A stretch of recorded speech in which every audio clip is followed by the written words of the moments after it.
नमस्ते बच्चों। आज हम हिंदी व्याकरण में से नया पाठ पढ़ने वाले हैं। तो आप सभी को पता है हिंदी व्याकरण रचनात्मक व्याकरण में से हम दूसरे नंबर का पाठ पढ़ने वाले, उसका नाम है वर्ण और मात्राएं। तो बच्चों आइए देखते हैं। बच्चों आपको पता है कि हमारे भारत देश में अलग अलग भाषाएं बोली जाती है और उसमें से हमारी जो राष्ट्रभाषा है वो हिंदी कहलाती है।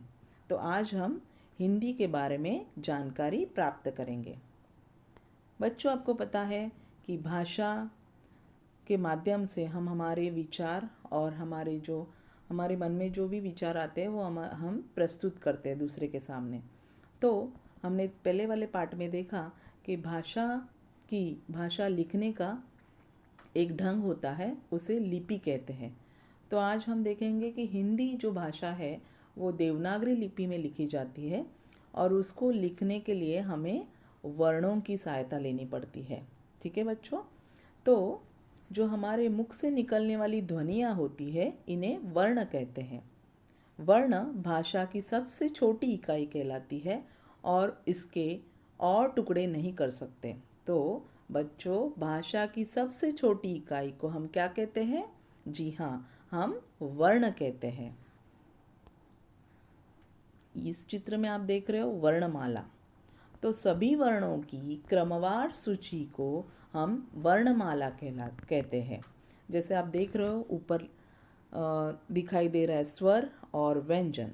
तो हमने ये अलग अलग वर्णों को दो भागों में डिवाइड किया है। तो इन सभी को ये सब मिलके इसको हम कहेंगे वर्णमाला। वर्णों के दो प्रकार होते हैं, एक होता है स्वर और दूसरा होता है व्यंजन। तो आइए देखते हैं पहले स्वर। तो बच्चों आपको इस चित्र में दिख रहा है स्वर। मैंने यहाँ पे लिखा है अ आ ई उ ऊ रू ए ऐ ओ औ। तो ये टोटल 11 स्वर होते हैं, आपको ध्यान में रखना है। हमने पहले देखा था और आहा भी हम स्वर में गिनते हैं, पर वो स्वर नहीं कहलाते हैं। तो उनको क्या कहते हैं बच्चों? उनको कहते हैं अयोगवा। क्यों अयोगवा कहते हैं? क्योंकि उच्चारण करने से हमें न की ध्वनि सुनाई देती है। ठीक है, चलो मेरे साथ आप भी बोलिए है ना, हमें न की ध्वनि सुनाई दे रही है। तो इस स्वर में एक स्वर है और इस ये उच्चारण करने में हमें एक स्वर और एक व्यंजन मिलता है। तो इसमें स्वर एक अलग नहीं है, इसमें एक स्वर और व्यंजन होता है, इसीलिए हम इसको अयोगवा कहेंगे। ये स्वर में गिना नहीं जाता है। उसी तरह से अहम ऐसे उच्चारण करने से हमें अ और ह का ध्वनि सुनाई देती है, इसीलिए यह भी स्वर नहीं कहलाता, यह अयोगवा कहलाता है। तो आपको पता चल गया बच्चों कि स्वर कितने हैं टोटल हमारी हिंदी में? 11 स्वर होते हैं और 2 अयोगवा होते हैं।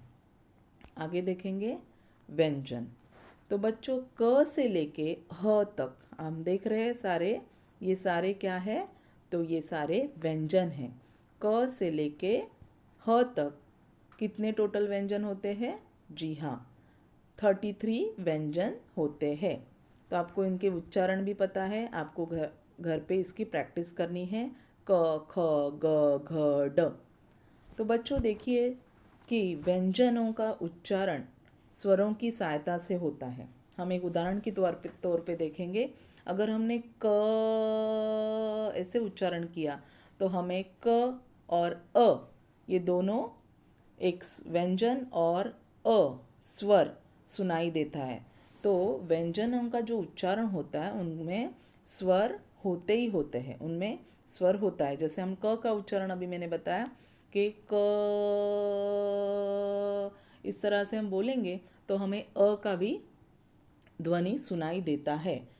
अगर हम दूसरा उदाहरण के तौर पे लेंगे त, अगर हमने त ऐसे उच्चारण किया तो भी हमें अ का ध्वनि सुनाई देती है। इसीलिए ये जो व्यंजन है उसमें स्वर होता ही है।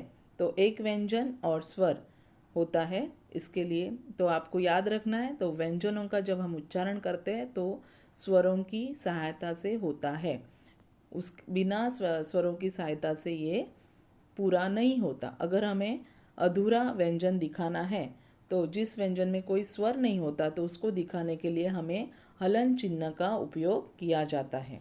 ठीक है, आगे देखेंगे संयुक्त व्यंजन। तो बच्चों श से लेके श्र तक ये जो 4 1 2 3 4 आपको दिखाई देते हैं, श त्र ज्ञ और श्र, ये 4 जो है व्यंजन उसे हम कहते हैं संयुक्त व्यंजन। तो बच्चों आपको पता है इनको हम संयुक्त व्यंजन क्यों कहते हैं? क्योंकि आप देखिए यहाँ पे श जो व्यंजन है वो क अधिक श अधिक अ इससे बना है। मैंने अभी आपको बताया कि हलन चिन्ह, ये देखिए हलन का चिन्ह लगाया गया है क के नीचे, क्योंकि ये अधूरा है, अधूरा व्यंजन होता है तो उसके नीचे हलन का चिन्ह लगाया जाता है। श भी अधूरा है और अ, तो ये दोनों आधा क और आधा श और अ मिलने से श बनता है। देखिए उदाहरण के तौर पे यहाँ पे हमें दिखा है अक्षर। तो अगर हमने श का उच्चारण किया तो क और श और अ ये तीनों का मिलाप होके श शब्द बनता है। ठीक है बच्चों, तो संयुक्त व्यंजन में 2 व्यंजन और एक स्वर मिला हुआ होता है, इसीलिए इनको संयुक्त व्यंजन कहा गया है। तो आगे भी आप ये उदाहरण देख सकते हैं, त्र में त अधिक र अधिक अ। तो उदाहरण के तौर पे हम देखेंगे नक्षत्र। तो त्र का हम उच्चारण जब करते हैं तो उसमें ये 3 शब्द ये 3 ध्वनियाँ हमें सुनाई देती है, जैसे त र और अ। यहाँ पे भी त आधा है, र आधा है, और क्योंकि इसमें स्वर कोई भी स्वर नहीं होता है तब हमें ये हलन का चिन्ह लगाया आपको दिखाई दे रहा है। तो त र और अ ये तीनों ध्वनियाँ मिलके क्या बनता है? त्र। तो आपको याद रखना है कितने संयुक्त व्यंजन हैं? 4। इसी तरह से ज्ञ और श्र।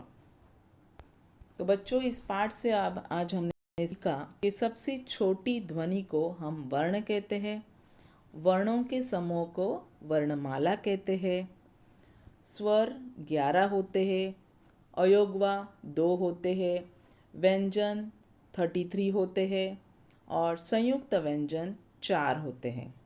आशा करती हूँ कि आपको ये पाठ समझ में आया होगा। धन्यवाद।